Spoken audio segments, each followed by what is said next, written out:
talking The Candy Witch. This one is directed by Rebecca Matthews, who is previously responsible for Pet Graveyard. Pet Graveyard? What does that sound a bit like? And then we've got, what, Candy Witch? What movie's supposed to be coming out this year? Oh, Candyman, that's right.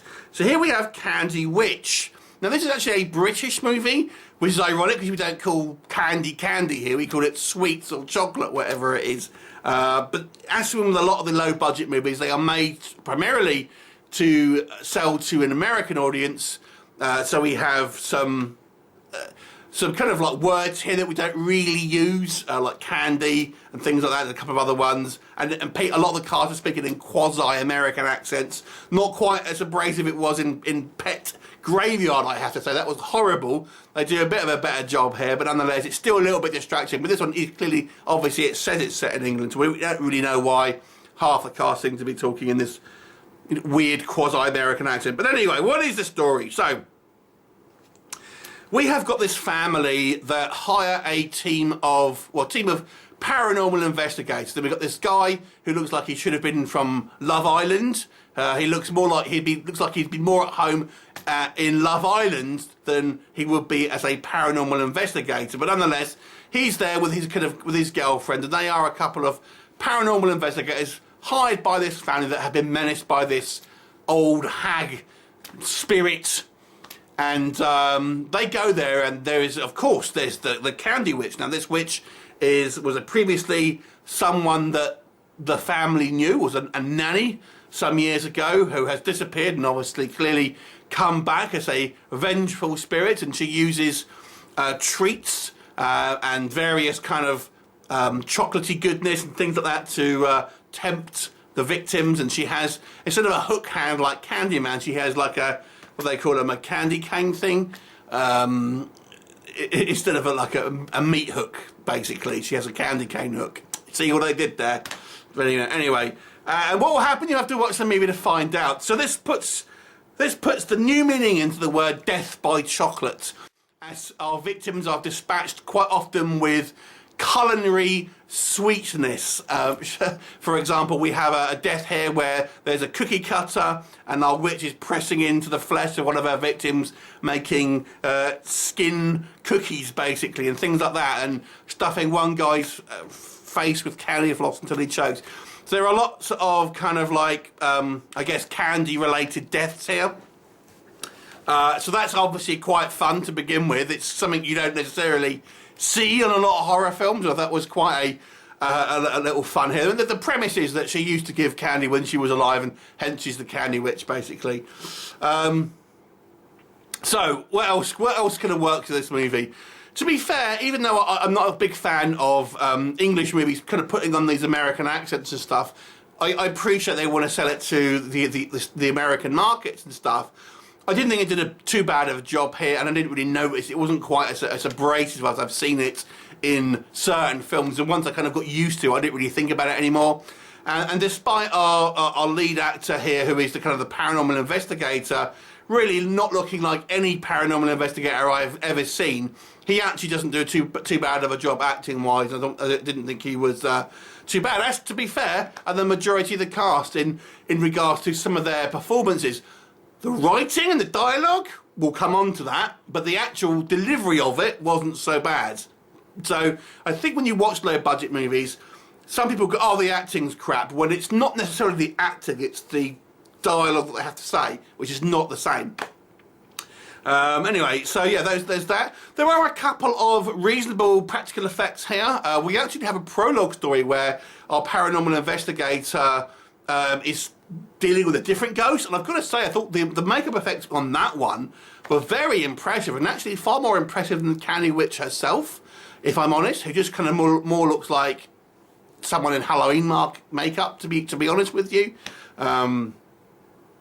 So there's that. The movie does try to kind of muddy the waters with a little bit of a conspiracy and kind of melodrama to make it not quite as obvious about, who is the good guys and who's are the bad guys, so to speak. So I appreciate the attempt here to have a little bit more kind of going on in the actual story-wise. I do feel, going on to the negative, they've maybe introduced a few too many characters. And now I know they wanted to have a you know, body count for this movie, but they seem to have this very kind of clearly haunted house, yet they seem to have a lot of people in this house when there's clearly imminent danger there. And they, you know, the youngest son's girlfriend and things like this. They're just like, why would you have her over if you know that there's clearly imminent danger? It doesn't make sense. And to be honest with you, sense isn't one of the things that I think a lot of low-budget filmmakers really think about. And it's one of these things, I've recently made a video about one of my top 10 cliches that I hate in horror movies. And this is a prime example of stuff that you'll see.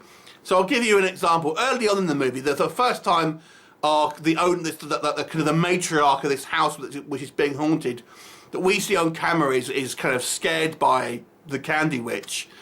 It literally comes right up to her face and screams. And then she kind of like turns light on and it disappears. Very much like Lights Out. What is it with these mockbusters? Anyway.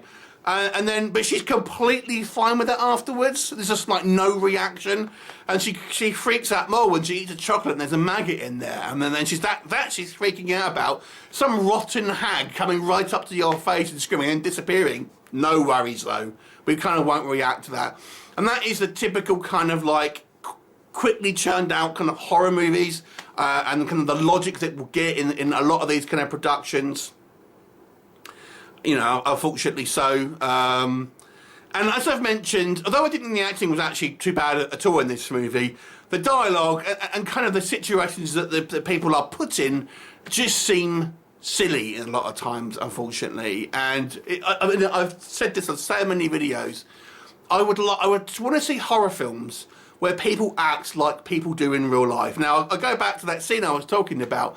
Think about a prank video, how people react when someone jumps out at them. That's how people react, and that's what I want to see in horror films. Not this, oh my God, a corpse just appeared in front of me but disappeared, now I'm totally fine. Doesn't make sense. You know, why can't filmmakers do this? Just have real reactions, real kind of, or at least recreations of real actions. Honestly, it bugs me.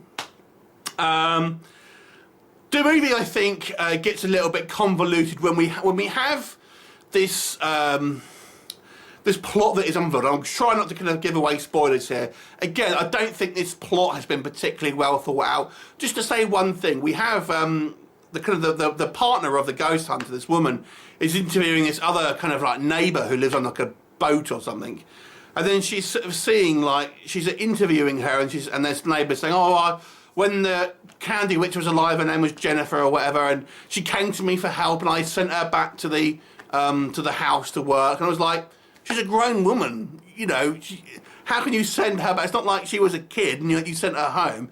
She's a grown woman who is working for a living. If she didn't want to work there, she had completely autonomy to get up and go and do something else. It's just like, there's just no sense in the kind of the plot, unfortunately. Again, it's a hastily put together production. Having looked at the kind of like the release schedule for Rebecca Matthews' coming films, it's like there's about 7 or 8 different films all in like kind of like in pre-production within the next like year. It's just, and this is typical. It's just they're quickly churned out, and they're just kind of made to catch in on stuff like Candyman, despite that fact that's kind of being pushed back now.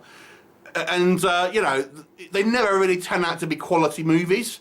This one, I've got to say, you know, I've seen worse, and there are some elements here that I like. I actually quite like the effects. I quite like the kind of the acting here, and I quite like the attempt, at least, to have a little bit more of a kind of going on plot-wise. But there's so many just plot holes and things that kind of like, you know, just don't really make a lot of sense, don't seem kind of realistic. People don't act like real people. They all kind of, I think, just bug some people like it did me. But this isn't a bad movie, but I don't think. But it's just like, it's just going to get lost in the quagmire of straight-to-DVD movies, to be fair. But it's a fun idea, having this kind of like culinary killer.